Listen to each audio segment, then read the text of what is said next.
Guys আসসালামু আলাইকুম, সবাই কেমন আছেন? আমি মামুন গাজী আবারও নিয়ে আসলাম নতুন আরেকটি ভিডিও। তো আজকে পহেলা বৈশাখ, সবাইকে জানাই শুভ নববর্ষর বাংলা। তো গাইস, আমাদের পাশের গ্রাম হচ্ছে ডালপা গ্রামে হঠাৎ করে কালকে দেখলাম যে মাইকিং করতেছে ডালপার গ্রামে নাকি পহেলা বৈশাখের মেলা বসবে। আবার বলতেছে 100 বছরের মেলা। তার মানে এর আগে মেলা হয়েছে কিনা এটা আমি জানি না, এইবারই প্রথম শুনলাম।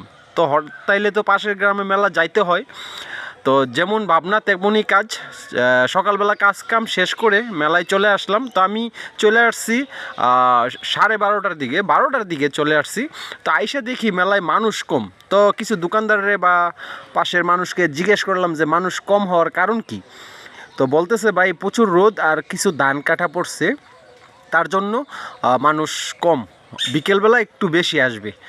তো তাই দোকানগুলো একটু ফাঁকা জায়গা, দোকানগুলো একটু ভিডিও করে আর চিন্তা করলাম যে আমি আসছি যখন তাইলে আমিও একটু দেখাই। আর মূলত আমি আইসি একা, তো তাই মন ইচ্ছা মতো ঘুরতে পারতেছি আর কি। তো এইটা দেখেন, মেলার মধ্যে এই জিনিসগুলো কমন থাকবে, আর এগুলো হচ্ছে বাচ্চাদের খেলনার আইটেম, প্লাস্টিকের আর কি।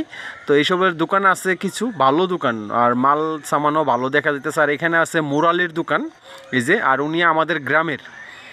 তো জিজ্ঞেস করলাম আর কি যে ভাই মেলার কী অবস্থা। ভাই সকাল থেকে মানুষ কম আসিল, এখন তো আস্তে আস্তে মানুষ বাড়তেছে। আমি কি যাক। তো এখানে শরবতের দোকান, জালমুড়ির দোকান, এগুলাই বেশি আর কি। আর এই যে এটা হচ্ছে একটা ঢোল।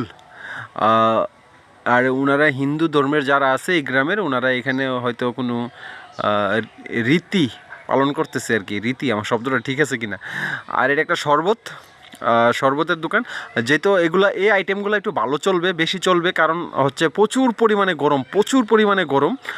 আর এটা একটা সোলা বোর্ডের দোকান।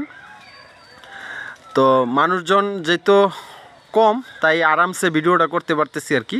তো উনি আমাদের গ্রামের বুটমুড়ি বেচে, খুব ভালো একজন মানুষ, অসহায়। উনি এই দোকানদারি করেই উনি চলে, অসুস্থ আর কি।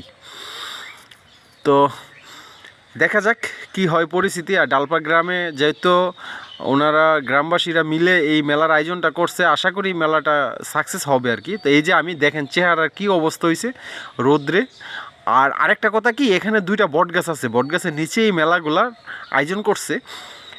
এত আরাম আর এত বাতাস, ঠান্ডা বাতাস, পুরো রৌদ্র যে গায়েই লাগে না মেলাটার মধ্যে। কিন্তু আপনি মেলার মাঠ থেকে বাইরে গেলে আপনার একবারে শরীর সিদ্ধ হয়ে যাবে আর কি।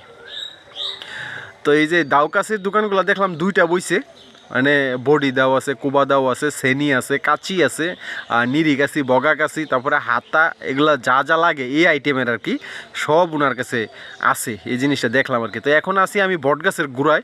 তো বটগাছের গোড়া থেকে পুরোপুরি ক্লিয়ার দেখা যাইতেছে। তো আমি পুরো মাঠটাই দেখাইতে আর কি আপনাদেরকে চেষ্টা করতেছি আর কি, যতটুকু দেখা যাক। তবে আমি এমন জানলে আমি বিকালে আসতাম, বিকালে আসলে মানুষ কীরকম হয় এটা দেখা যেত আর কি। যেহেতু আমি আগে চলে আসছি, কিছু করার নেই, আমার যাইতেও হবে, কারণ যেহেতু বাড়িতে আমার কাজ আছে, সবাই জানেন। তো এই যে এখান থেকে দেখেন মেলার সিনারিটা।